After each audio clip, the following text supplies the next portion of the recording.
to begin with, we want you to pay attention to some Feldenkrais principles, which the first one would be, how do we sit inside our skeleton? So as you see me sitting, do you ever think of me as a skeleton? And therefore, we want to keep our weight going into our pelvis, and therefore the pelvis wants to support the ribs and the spine, and therefore the house has to do with what's going on with our spine. The shoulders are part of that, but the shoulders really want to stay open and free, sort of like wings, so that everything else can house the neck and head, because the head is a 14-pound, so to speak, weight up here.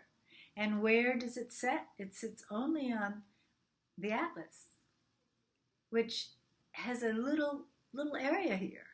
So how do we organize and keep that organization clear so that our muscles don't have to tighten to hold our head up?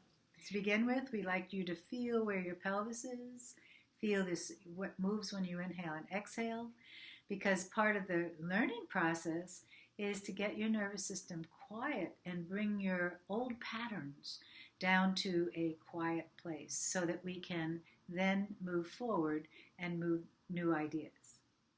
So we start with that idea of rocking from the pelvis, and the idea is to, again, feel your weight going down.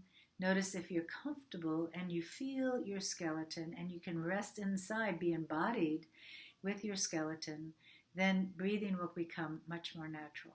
So we want to notice that we could breathe into our belly, we could breathe into our chest, we could open up our ribs and breathe into the rib area, or we could breathe into our lower back.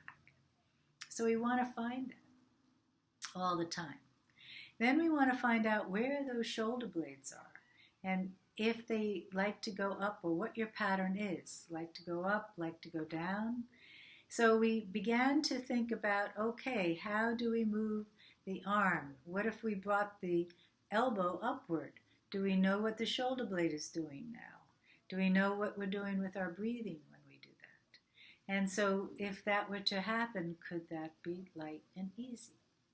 And are we breathing while we're moving? So for good movement, and within the movement laboratories that we're working with, the idea is, can you make the movement light and easy?